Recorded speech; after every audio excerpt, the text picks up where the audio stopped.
Welcome to the Kindness Project, the podcast designed to share stories of kindness and share how kindness can make positive change in our world, one small act at a time. This time on the Kindness Project, the Finance King, Henry VIII, and we have part one of our interview with Patrick Luong. I'm starting because I can't wait for you to get comfortable. Like, sort of, if I'm like the most uncomfortable person on the planet. I've had it very difficult to be comfortable. That you've just stole my intro. This is Charlotte, the most uncomfortable person on the planet. No. It's actually not my intro. My intro is. I've got to find it now.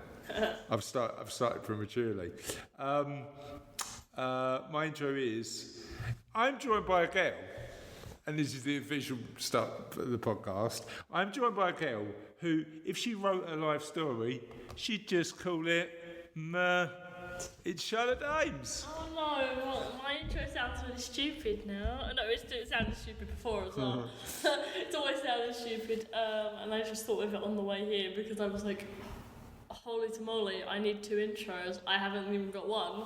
And it was just, okay, I'm going to go into the rambling.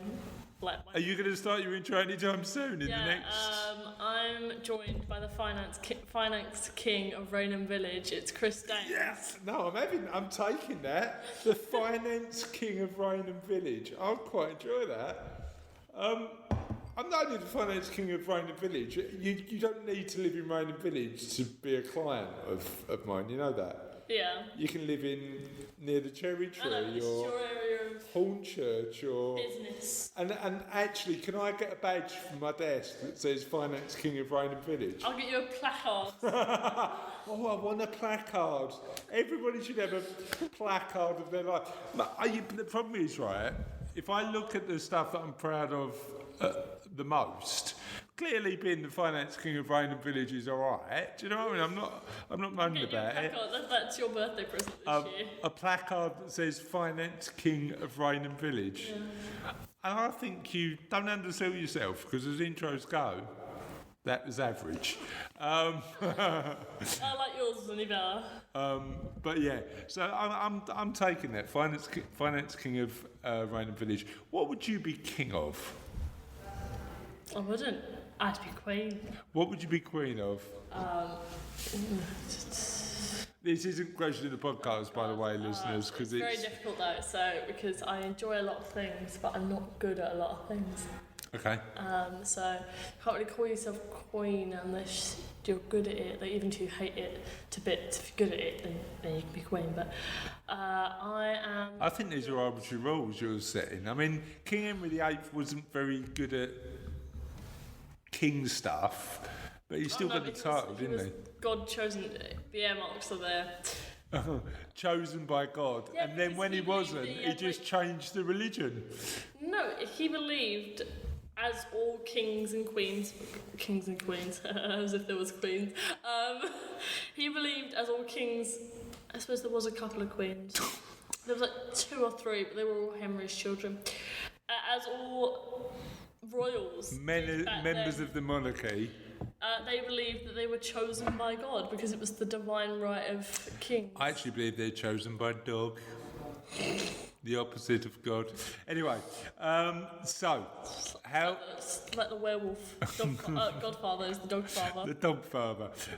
Can you let people know where they can get in touch with us? On the internet. I'm at Finance King of Raynham Village on Twitter. Can I secure that as a Twitter name? Because I think that might be available actually. Finance King of Raynham Village. And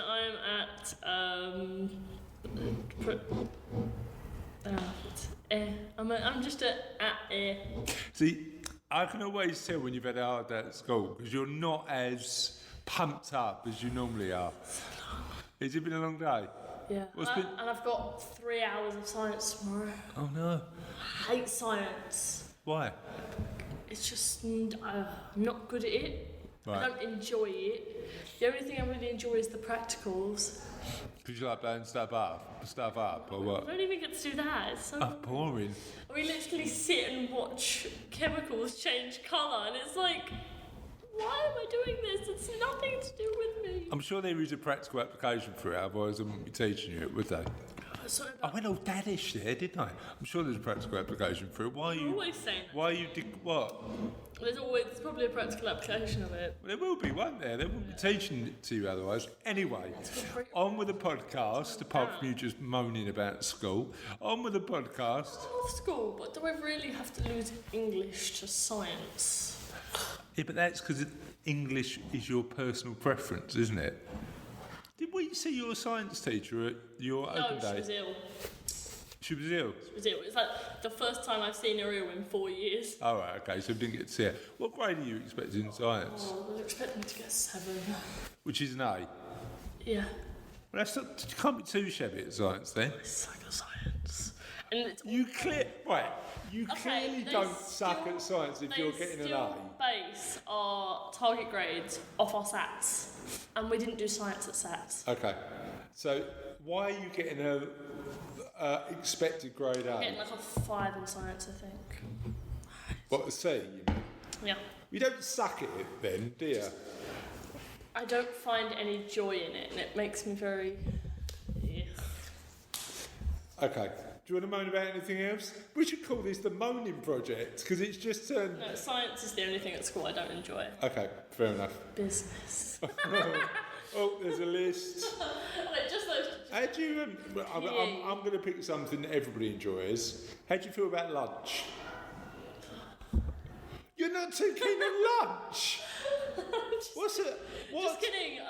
I just don't like Friday week 2 lunch. Friday week 2 lunch. I can tell what kind of mood you're in. I say, do you like lunch? And you pick out of 10 days the day that you don't like lunch. I just have to stand in the canteen for the whole lunch and make sure people don't get out of food. Oh, what? Because of your role as Master Overlord? I mean prefect. Is that the right? issue with them going out. So what have you got to do? I've got to stand at the doors of the canteen and make sure nobody gets out with hot food. And what happens if somebody does a runner with hot food? Have you got to clothesline them or something? You got to stop them. You got to stop them. Push them back in. Push them back in. Has that ever happened?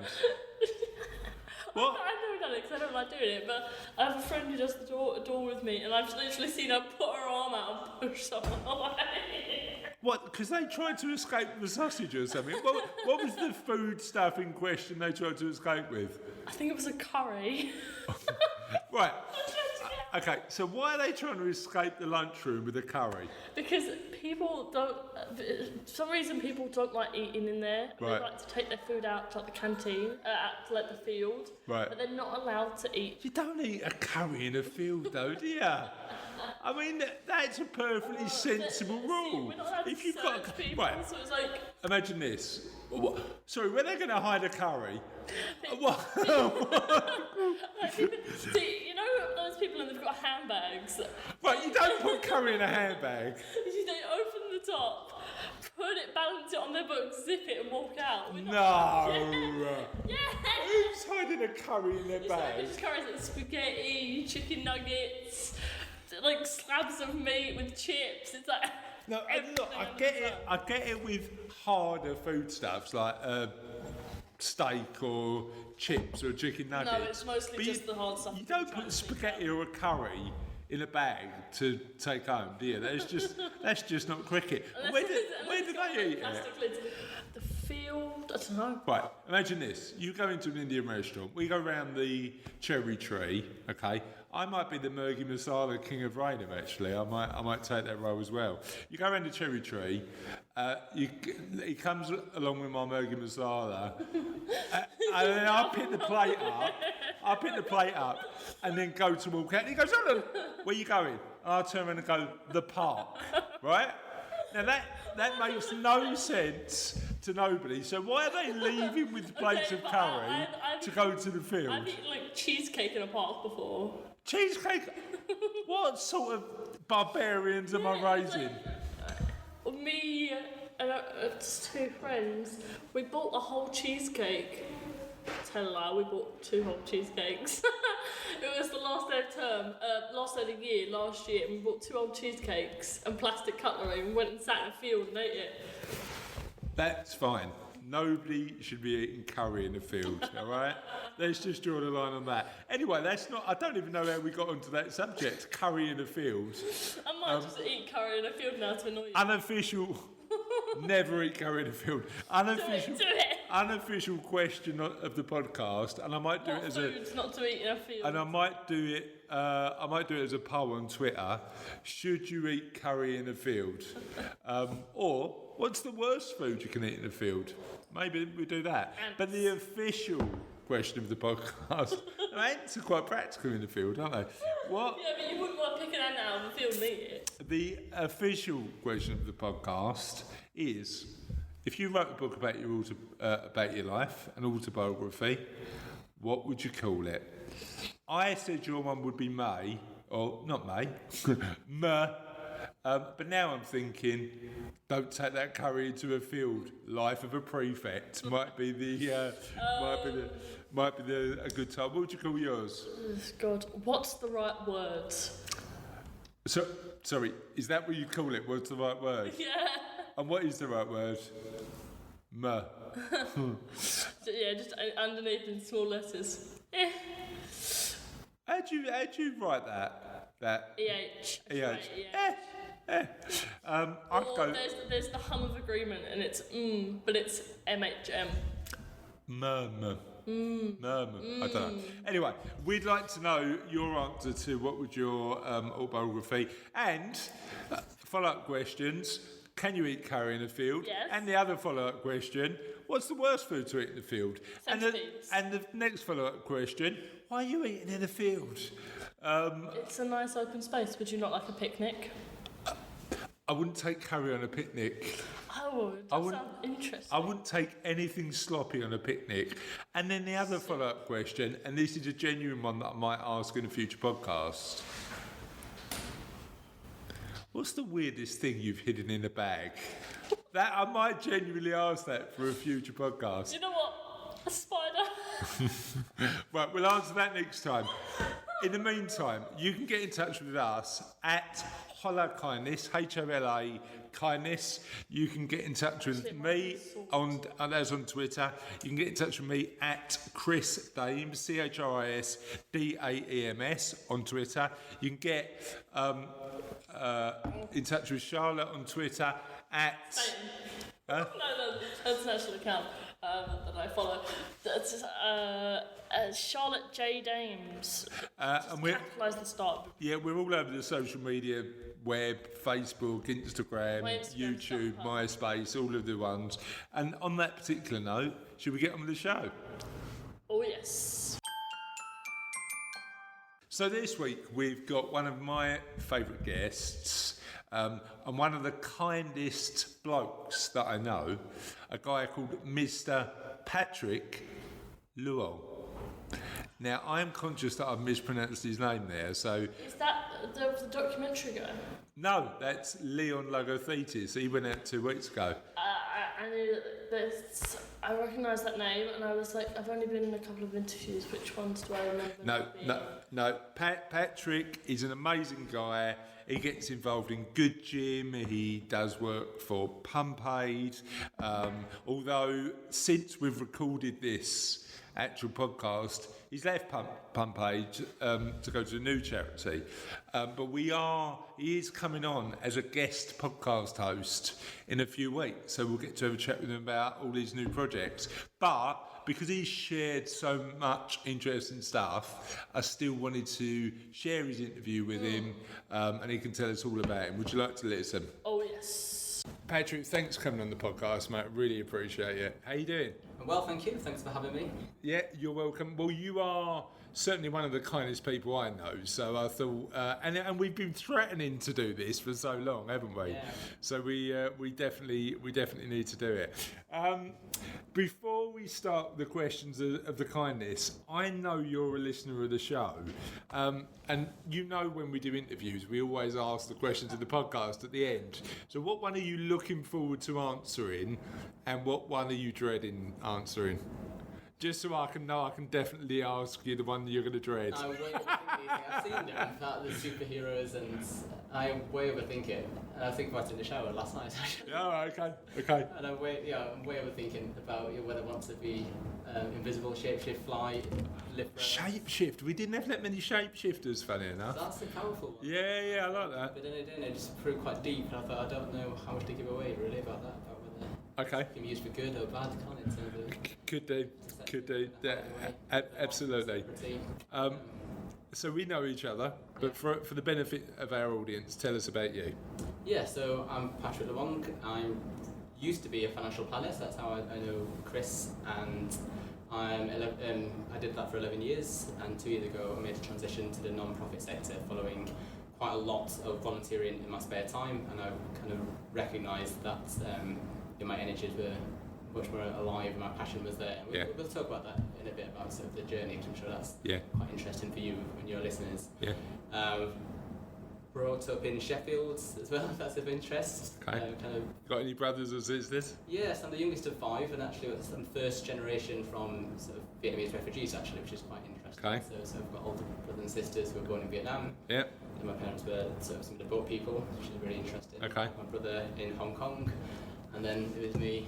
Kind of, Do you think your background informs your life experience? Coming from a big family or coming from Vietnam, how does that inform how you think and how you feel? It's an interesting one. I think Vietnamese as a culture, they're very resilient, hardworking. Okay.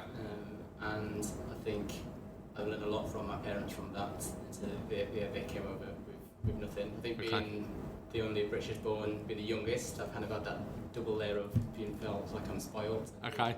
Fortunate. So there's different elements of that. So it's weird. I'm the eldest in my family, but I feel the luck. I've had all the luck. I mean, Russell, I'd suggest, is definitely kinder than me, but I've been lucky enough to have more opportunities. I think it's interesting, isn't it? I don't know. Yeah. I'm the youngest. I suppose it's very different here in Britain. And I kind of learned then from my older siblings, and my middle sister was the first to break away to university. So tell me about early days. So from Sheffield, how did you end up in London? In London, quite a traditional route-ish. I was quite good at school, paid attention, very good. Like my friends' parents always wanted me to hang out with them, hope that. You'd be a good influence. Yeah, and it's quite nice. I didn't realise at the time I was just being who I was, but it kind of, when you look back, you go, you can see what they were doing now. I kind of just thought that it'd sort of rub off. Yeah. So it was quite kind. I was always just quite curious. I like to make friends, and it was just very instinctive to me. So I did well at school, did volunteering, as we'll talk about later. Throughout that, so even as a kid.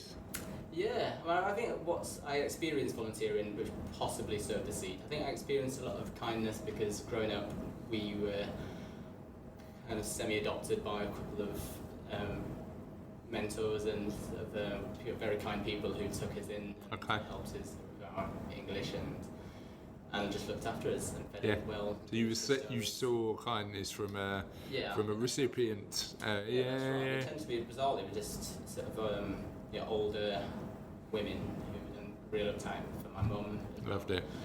And I think we've experienced that. We all know that. And we still very fondly remember them. And that does definitely inform some of my later decisions about wanting to give back more. Okay. But even at school, kind of was then. We'd done bits on the side, so I'd done Duke of Edinburgh. Yeah. Opened my ears up to a lot of things, like first aid. Okay. And then I did any opportunity to do volunteering. Was you ever a cub? People ask that now. I think if I'd have known about it, I would have done. So, yeah. People I meet now say, "Oh, you must have been a scout when you grew up." Yeah. I was never a scout because I left for them, but I was a cub. Yeah. And I've never ever understood the reason for the toggle. Do you know what I mean? Do you know what a toggle is? So it's like a plastic thing that puts a like a scarf. No, no. So I'm going to tweet you a picture of a cub toggle. It's like a little plastic thing, and it was like if you were in like the red group, you had a red toggle, and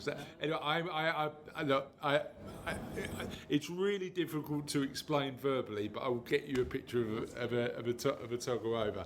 So left school, went to college. Went to college and probably didn't do too much. Actually, my summers I did volunteer at Oxfam. Okay. So that was really interesting. I was deputy store manager. I got to meet really interesting characters actually. Some with learning difficulties. Okay. Trying to find work. So that was quite an experience as well. Okay. And then went down to University of Warwick and did some there as well. Did more first aid with them. Yeah. And did this achievement called Millennium Volunteers. And did 50 hours with them. So it's kind of a recurring theme. Yeah. But I kind of So then, what made you not go into the third sector from uni and go into the world of financial planning? Interesting. Yes, a good question. I think throughout that time I was good with numbers anyway. Not that I necessarily enjoyed it, but you don't really learn that later by the separation because they're very closely connected. If you do well at something, you get the feedback. Yeah, I'm going to pursue that. So, I did a very, very broad discipline at university, 4 disciplines actually, which is very unusual, very exhausting. So I did maths and operational research, statistics and economics. Okay. Not too obvious for the third sector in its sense, but it set me up for finance really. Okay. It was kind of more practical, so I didn't really enjoy the pure maths. I really wanted it to have a purpose. It's an interesting one. Do you think that when it comes to careers, and certainly when I talked to my dad about this, a career in finance or law or anything like that is perceived as more prestigious than a career in the third sector? It's an interesting one, isn't it? I think it depends a lot on culture and your family situation. So you're right, and I mean, just interestingly, so when I was a teenager, I did the careers test. Okay. Someone called Kudos back in the day. 90s, and it threw out fishmonger bizarre. Fishmonger. Yeah. We've just done a little test in the business actually, and it was Rich who introduced it because his son had done it, and it was a sort of Myers-Briggs style personality test, and I did it, and it gives you a spirit animal and a saying that represents you as an individual. And apparently I'm just a blatant show-off, but that's my thing. And my spirit animal was a dolphin, and my phrase was "Please love me." I didn't think I was that needy, to be honest, but yeah, it was an interesting thing. I think everybody in the business had a different dynamic. Yeah. Dolphins would relate to that. No, I know. So I don't know why. Intelligent. Yeah. Kind themselves. I'm taking the positive attributes of dolphins to heart, but yeah, it was interesting. No, but you're right in terms of careers though. So when I looked at it, I did get seduced by the more traditional ones. Yeah. So the solicitor, lawyer, and I did find this thing called an actuary as well, which is a bit of this concept. I saw the big books and the big salary. Yeah, I'm gonna go for that. Yeah. And I kind of did pursue that. So my degree did go down that way, but then I did an internship, which was bizarrely allocated to a non-actuarial project. So, and this is when I first started hearing about financial products. Actually, I heard about OICs and sorry for the sort of podcast listeners, but there's some things that then sowed the seeds and about IFAs. Yeah. And it was strange because they put me on this actuarial program, but given me a strategy project, which I enjoyed more. Okay. That's where I kind of thought, actually, I don't really want to do actuarial. I'm not really designing this like a human computer for insurance, and life insurance, general insurance. But nah, that's not me. I can do it. Just when I was starting to learn the difference between sort of skills and what you want to be doing. Yeah. I thought, nah, I don't want to be sat. And you want to work? Was it? Yeah, you want to work with people. Yeah. I'm really lucky. I can just absorb complex information. And disseminate it in different ways. Whether it's to another techie or to person on the street. Yeah. So it's that translation, that ability to translate complex information, simplify it. Exactly. So that's what got me into the financial planning by accident. I thought actually there's something there. I thought really kind of the underlying skills that I wanted to get out was that kind of coaching, teaching, mentoring style.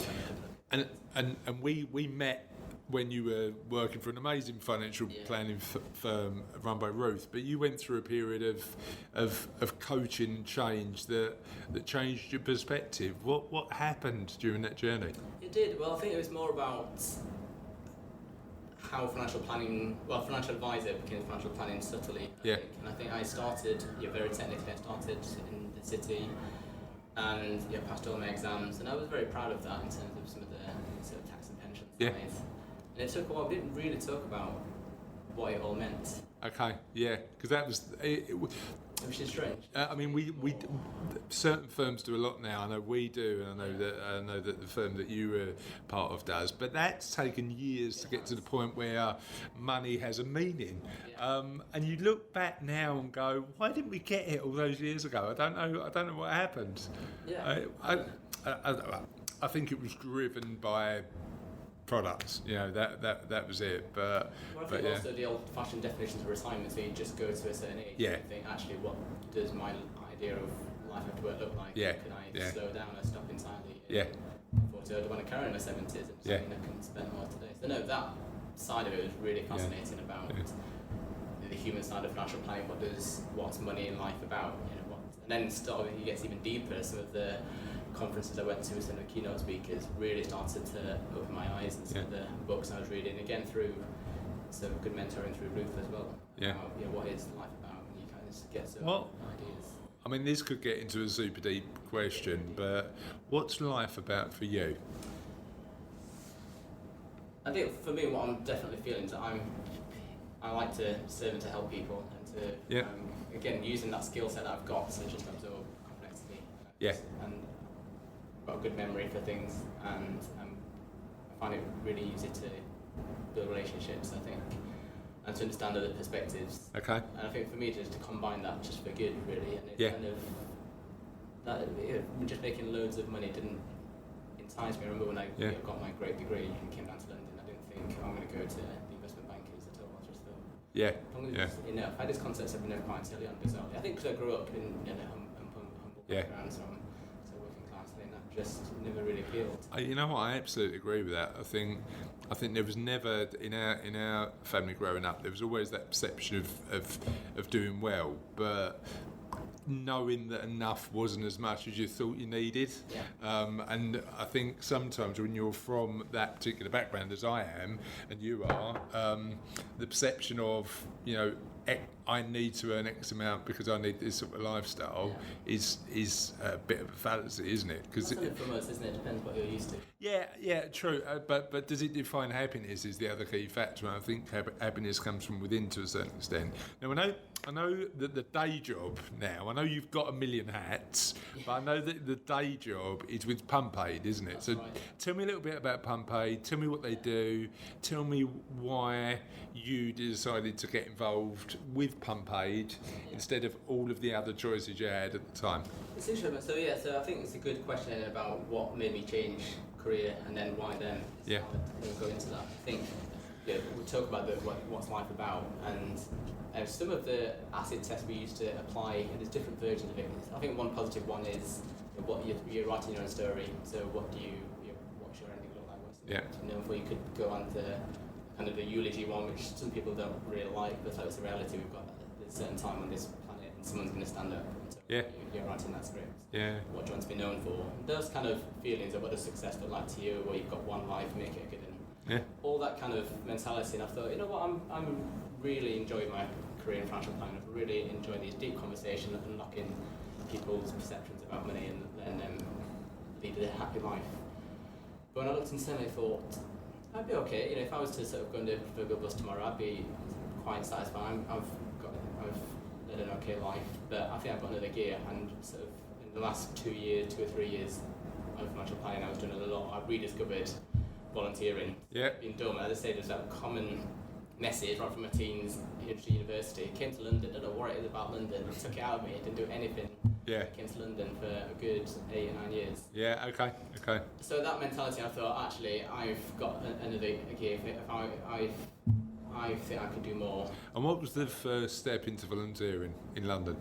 So it was through good gym, and it kind of goes back to those stories about these two really important sort of older women who took us under their wing as a family, and then individual as a person as well. And I think both of them have passed away at the same point. My auntie passed away as well later, and she took me under. I lived with her for a time, and I think those kind of brought it back to the front of my mind for actually this is something that's dormant, and I want to do something about it. I want to. There's a lot of talk. This is where loneliness had just started. Separately, it actually had accidentally got into running via a shoulder injury, which got me out of climbing into running. It's very strange how life works out, but I kind of ride what it throws at me. And I'd achieved a marathon and stopped, and then separately I'd lost focus on that, and then I'd heard about this scheme where you can combine a befriending scheme and running, and that's what really got back for me. It kind of gave running purpose, and that's one of the mottos of Good Gym. But I'll come to that in a little bit about that. But that was what then reinvigorated that desire to do something for greater good. So when I once I got into that mindset of all these keynote speakers that I mentioned in these sort of bigger world, a bit more on TED Talks, and there was just a few that resonated with me about where I wanted my impact to be. So once I decided actually I'm not really best served helping multimillionaires anymore. I've enjoyed it and it's been absolutely fantastic. They deserve really good advice. They just don't need me personally, and I think my heart. Where you can add more value. That's what I think you can replace. Probably both, but at least the technical skills you can definitely find. Okay. And then I really thought about wanting to improve. I think really my mantras are about equalising opportunities and maximising opportunities as well, and that's most effective in the early years. And I think I really feel strongly about having a good early childhood experience or avoiding bad ones. And that was where I went out to look, and it was initially a challenge actually to look. It was a busy job, a busy career in financial planning, and actually looking for a new job is hard, looking for a new career is a challenge, and I was quite broad in my search. So your search started with two main focuses, starting life well and making sure that you ensured that people had opportunities in younger life. But that's quite a broad remit, isn't it? Yeah. It's about happiness and kindness and maximising life, isn't it really? And I think if some of it's out of your hands, then I want to sort of avoid that. Okay. So you had this broad remit. I had these skill sets. I'm thinking actually, I'm very used to these conversations with people. I'm used to selling a concept of people have understanding values and what's important. So there was a transition. I don't know how far it's progressed in financial planning, but as I was leaving, there was this new social investment tax relief, and it was trying to nudge. Yeah. Do well and do good. Trying to nudge wealth in that way. Yeah. I know you've spoken to some of the people about sort of impact investing. But it wasn't going fast enough, I thought, no. Yeah. So I need to sort of get out and do it more directly. But maybe this conversation is applicable because there'll be plenty of conversations where you've identified either a surplus each year. It could be a tax planning thing, or it could be you identify an inheritance tax problem, and then you have that conversation. Actually, that's where it fits in. And you can have real big impacts with 100,000, 10,000, 100,000, whatever it is important to you. But you've got some power. If you're really fortunate, you might have 10, 20 million. Yeah. So we've had some really great conversations with a lady called Lauren Janus, who does. She talks to people about meaningful giving, and it's an interesting. I love it. I absolutely love it. She's spoken at a couple of our events as well. So I think certainly there's a growing trend of people having conversations and being able to turn around and say, look, what do I care about? Exactly. What am I about? And how can I give my money to make sure that's meaningful? But I get where you're coming from in terms of direct impact, because that's indirect, isn't it?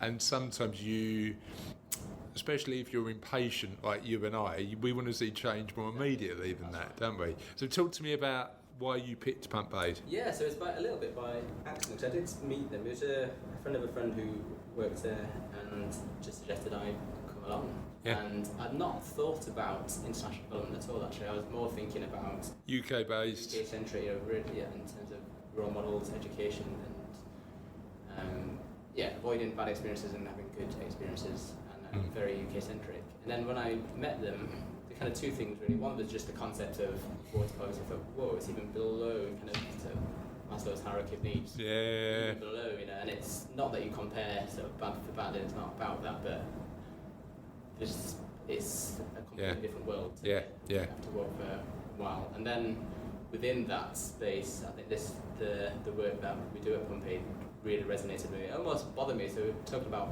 philanthropy conversations, you can have very positive and compassionate conversations, but you can also be quite angry as well and want to do something about it. And bizarrely, that I went in on the kind of the anger side, irritatingly, because Yeah. you're right. But anger can be a motivated positive change. It was really funny. I was on the radio earlier this week and talking about pension fraud. So it was funny because I got invited on the radio. They said, "Look, can you talk about pension fraud?" It was a guy called Darren Cook who runs a financial planning firm up in Red Circle. He started the campaign to stop cold calling, and it's only just come into law. You know, this year it came into law. So the campaign's been running for 4 years, and on the week of the law changing so that pension cold calling was banned, my father-in-law got pensions cold call. I know. Yeah, well, you know what? And I'll tell you what it made me think. It made me think, if you're doing something dodgy, you don't care whether there's a law against it or not, probably. Because we've had instances of client's friend receiving those sort of calls and continue to. So it frustrated me a bit. So I reached out to a few contacts and said, look, can we start talking about this in the media? Because I think it's something that the general public won't know is now illegal. So let's make sure that we're getting some awareness out there. So I went for this radio interview, talked about pensions, and it was on a music radio station. So amazing thing, Patrick, I got to pick some songs, right, which is quite a nice experience to go along and do. So first song I picked was David Bowie, Life on Mars, classic. I thought about money. No, none of them was financially related. You know what's weird though? Because Charlotte's 15, she's now giving me song tips, so I'm loving a bit of Lewis Capaldi at the minute. Love it. Anyway, picked this song, and while the song was playing, it was the first break we had. While the song was playing, the DJ said to me, "Can you please stop banging the table?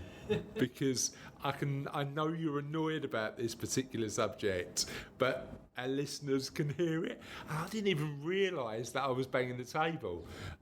So yeah, I did the rest of the hour with my hands behind my back, trying to avoid sort of table banging, because that. But yeah, but actually, I think anger and frustration can point it in the right direction, and hopefully, even if it's just one person listen to that who gets pension cold call, will never sort of make that change, can lead to positive impacts. And I think sometimes negative energy, you've got to think about how you focus that on making positive change. Yeah.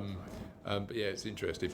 Pump Aid. So that's how it happens. So Yeah. in terms of our award-winning flagship project is about entrepreneurship skills and choices. So rather than just building the pump using imported technology and not leaving the skill sets there, they break down and they stay broken down. So Yes, because nobody's there to fix it. Yeah. And it really bothered me because I remember I said to them when I met them at the interview, I said, 20 years ago I sat in RE class in a mobile in Sheffield School, learning about this concept of giving a man a fish. Teach a man to fish. Yeah.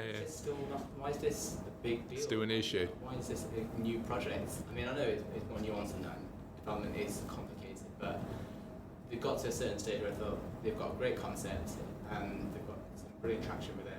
I think I've got good skill set to help you bring this to more audiences. And and it's been really successful. Over the last 18 months, we've got a few more awards and some more funding. think, because it is the right way to do things, and it's just using really treating people in Malawi just like we would anyone anywhere here. So Pumpade's Malawi focused, or across Africa, or specifically in Malawi? It's just Malawi right now. I mean, it's a 20-year-old story, and it started in other countries, in Zimbabwe, and Liberia as well. Okay. But right now, it's just focused on Malawi. Okay. So if we can crack that market, then we can do the others after. We'd rather do a focus and get really good connections with local councils, local governments. So, what did you think? It was good. It's good. It's good. Amazing. Should we get on with the end of the show? 'Tis the end. All I can see, because your head's really long at the minute, is your hair. You look like a mini version of it hanging over the podcast, mate. It? Not it. Cousin it. From the now you do realise we're on a podcast and our listeners can't see This is that. purely for your entertainment. So the end. Let me take a photo of that. Can you just, while I get my camera, phone, carry on telling people what you just did. So I can't really see, so if I'm not talking into the mic, I'm talking into my hair. So my hair is over my eyes and it is pinned back by my glasses. I can kind of see through them. I know the frame's there and it kind of hurts my eyes. Look at me. Honestly, it's pushing into them. Right. Job done. Well, that was 2 minutes of quality podcast recording where you pretend you're Cousin It from the Addams Family. Anyway. Best character. Anyway, the end is never the end. The end is always the beginning. Because... You really need some new lines. Okay. 'Tis the end, It's my line. my friends. It's the end Of all things good. of all things.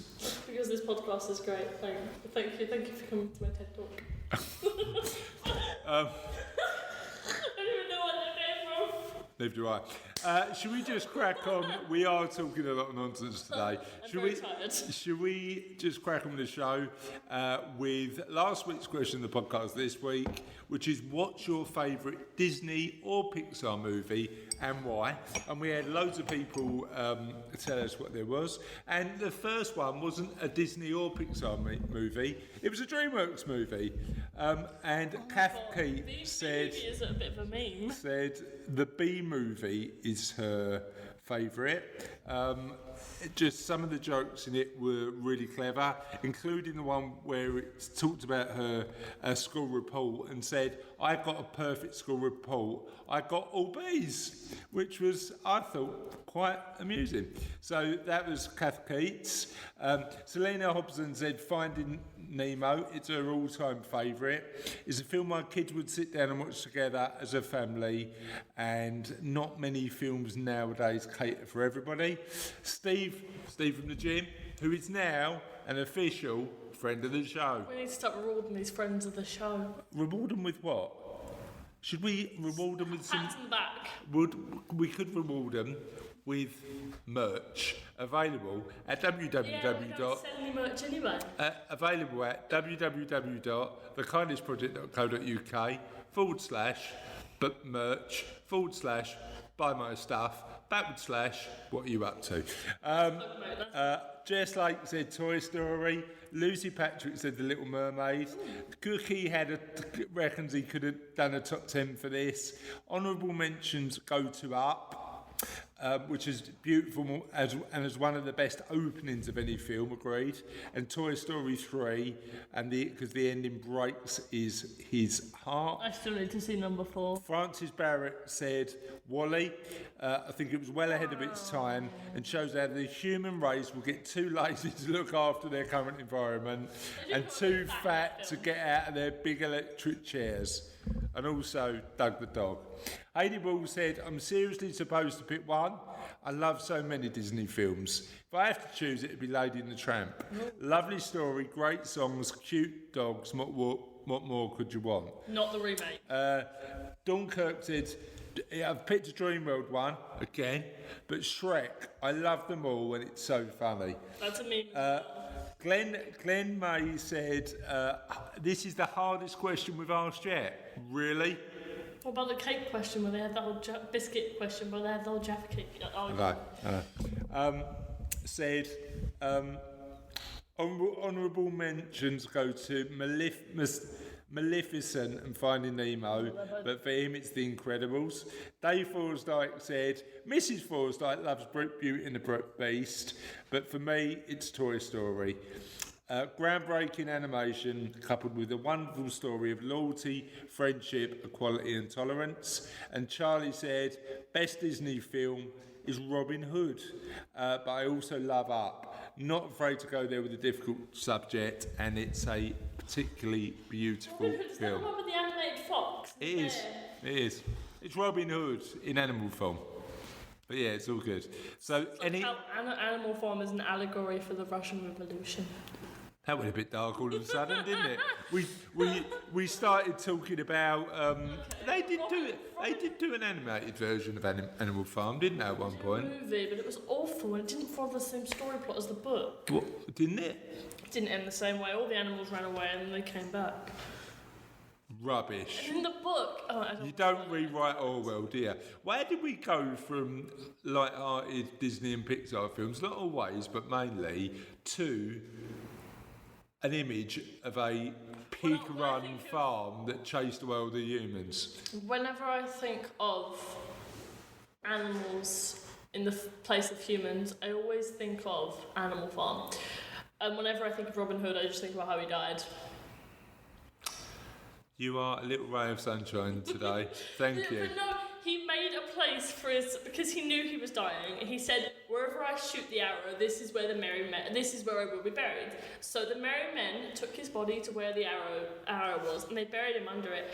And there was a giant tree grew, and the merry men always met for picnics there. Right. Yeah. I'm now sad. I was happy at the start of this podcast, but you've now No, but it's depressed a me. good story. Is it? They celebrated his life with the life of something entirely new. And with that fresh, happy perspective, I'm happy again. So thank you. Should we end this podcast now? Yeah. All right. See you later.